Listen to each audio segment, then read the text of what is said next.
गोविंद बोलो हरि गोपाल बोलो, राधा रमन हरि गोविंद बोलो। गोविंद बोलो हरि गोपाल बोलो। नमस्कार प्रिय भक्तजनों, आप सभी का मायरा वॉइस चैनल में हार्दिक स्वागत है। आप सभी को ज्येष्ठ मास के शुक्ल पक्ष की निर्जला एकादशी की हार्दिक शुभकामनाएं। निर्जला एकादशी शारीरिक और मानसिक स्वास्थ्य के लिए काफ़ी लाभकारी मानी जाती है। इस दिन भगवान विष्णु की विधिवत पूजा करने के साथ निर्जला व्रत रखने का विधान है। इसके साथ ही इस दिन दान देने से कई गुना अधिक फलों की प्राप्ति होती है और समस्त पापों से मुक्ति मिल जाती है। तो आइए आज की इस वीडियो में आप सुनेंगे निर्जला एकादशी व्रत कथा। तो प्रेम से बोलिए भगवान विष्णु की जय हो, माता लक्ष्मी की जय हो। भीमसेन व्यास जी से कहने लगे कि हे पितामह, भ्राता युधिष्ठिर, माता कुंती, द्रौपदी, अर्जुन, नकुल और सहदेव आदि सब एकादशी का व्रत करने को कहते हैं, परंतु महाराज मैं उनसे कहता हूँ कि भाई मैं भगवान की शक्ति पूजा आदि तो कर सकता हूँ, दान भी दे सकता हूँ, परंतु भोजन के बिना नहीं रह सकता। इस पर व्यास जी कहने लगे कि हे भीमसेन, यदि तुम नरक को बुरा और स्वर्ग को अच्छा समझते हो तो प्रतिमास की दोनों एकादशियों को अन्न मत खाया करो। भीम कहने लगे कि हे पितामह, मैं तो पहले ही कह चुका हूँ कि मैं भूख सहन नहीं कर सकता। यदि वर्ष भर में कोई एक व्रत हो तो वह मैं रख सकता हूँ, क्योंकि मेरे पेट में व्रत नाम वाली अग्नि है, सो मैं भोजन किए बिना नहीं रह सकता। भोजन करने से वह शांत रहती है, इसलिए पूरा उपवास तो क्या एक समय भी बिना भोजन के रहना कठिन है। अतः आप मुझे कोई ऐसा व्रत बताइए जो वर्ष में केवल एक बार ही करना पड़े और मुझे स्वर्ग की प्राप्ति हो जाए। श्री व्यास जी कहने लगे कि हे पुत्र, बड़े बड़े ऋषियों ने बहुत शास्त्र आदि बनाए हैं, जिनमें बिना धन के थोड़े परिश्रम से ही स्वर्ग की प्राप्ति हो सकती है। इसी प्रकार शास्त्रों में दोनों पक्षों की एकादशी का व्रत मुक्ति के लिए रखा जाता है। व्यास जी के वचन सुनकर भीमसेन नरक में जाने के नाम से भयभीत हो गए और कांपने लगे कि अब क्या करूं, मास मैं तो व्रत तो मैं कर नहीं सकता, हाँ वर्ष में एक व्रत करने का प्रयत्न अवश्य कर सकता हूँ। अतः वर्ष में एक दिन व्रत करने से यदि मेरी मुक्ति हो जाए तो ऐसा कोई व्रत बताइए। यह सुनकर व्यास जी कहने लगे कि वृषभ और मिथुन की संक्रांति के बीच ज्येष्ठ मास के शुक्ल पक्ष की जो एकादशी आती है उसका नाम निर्जला है। तुम उस एकादशी का व्रत करो। इस एकादशी के व्रत में स्नान और आचमन के सिवा जल वर्जित है।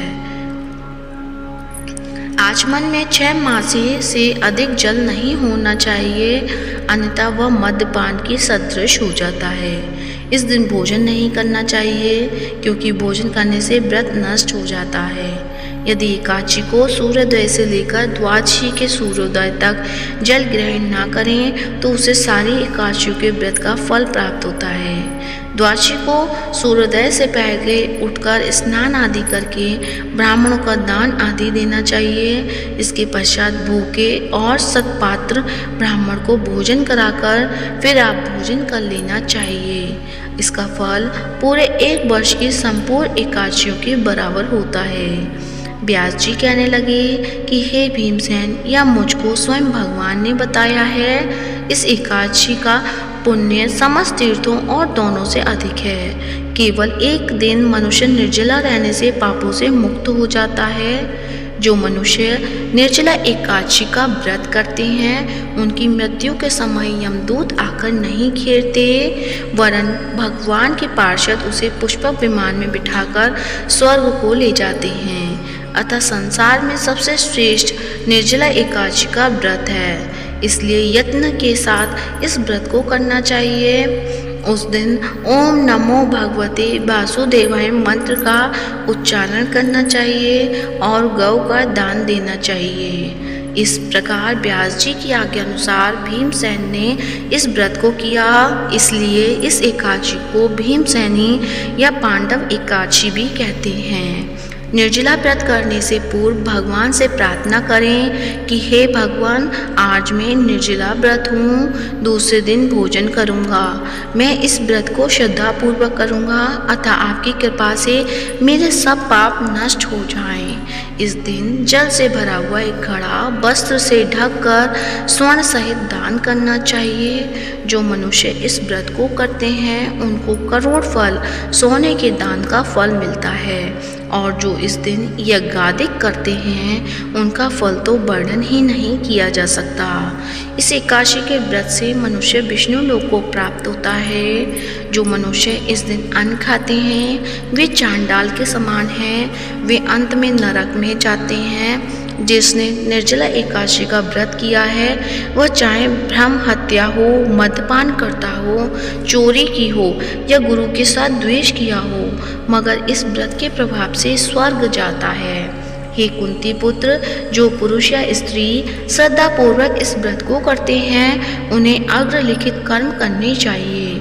प्रथम भगवान का पूजन, फिर गौदान, ब्राह्मणों को मिष्ठान व दक्षिणा देनी चाहिए तथा जल से भरे कलश का दान अवश्य करना चाहिए।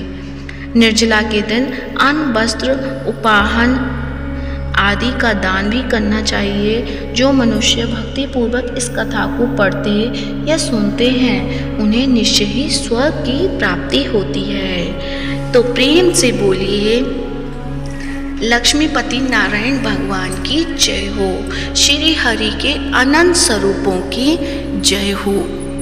तो आइए सुनते हैं तुलसी माता की कहानी। तो प्रेम से बोलिए तुलसी माता की जय हो। एक बुढ़िया माई तुलसी जी को सींचती और कहती कि हे तुलसी माता, सत की दाता, मैं तेरा बिरला सींचती हूँ, मुझे बहू दे, पीताम्बर की धोती दे, मीठा मीठा ग्रास दे, बैकुंठा में बास दे, चटक की चाल दे, पटक की मौत दे, चंदन का काट दे, रानी सा राज दे, दाल भात का भोजन दे, 11 की मौत दे, कृष्ण जी का कंधा दे। तब तुलसी माता यह सुनकर सूखने लगी तो भगवान ने पूछा कि हे तुलसी, तुम क्यों सूख रही हो? तुलसी माता ने कहा कि एक बुढ़िया रोज आती है और यही बात कह जाती है, मैं सब बात तो पूरा कर दूंगी, लेकिन कृष्ण का कंधा कहाँ से लाऊंगी? तब भगवान बोले, जब वो मरेगी तो मैं अपने आप कंधा दे आऊँगा, तो बुढ़िया माई से कह देना।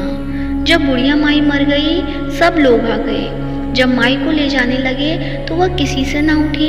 तब भगवान एक 11-12 वर्ष के बालक के रूप में आए और बालक ने कहा कि मैं कान में एक बात कहूँगा तो बुढ़िया माई उठ जाएगी। बालक ने कान में कहा, बुढ़िया माई मन की निकाल ले, पीताम्बर की धोती ले, मीठा मीठा ग्रास ले, बैकुंठा में बास ले, चटक की चाल दे, पटक की मौत ले, कृष्ण जी का कंधा ले। यह सुनकर बुढ़िया माई हल्की हो गई। भगवान ने कंधा दिया और बुढ़िया माई को मुक्ति मिल गई। तो हे तुलसी माता, जैसे बुढ़िया माई को मुक्ति दी वैसे सबको देना। तो प्रेम से बोलिए तुलसी माता की जय हो, शालिग्राम भगवान की जय हो। अब आप सुनेंगे एकादशी माता की आरती। तो प्रेम से बोलिए एकादशी माता की जय हो। ओम जय एकादशी माता, मैया जय एकादशी माता, विष्णु पूजा व्रत को धारण कर शक्ति मुक्ति पाता।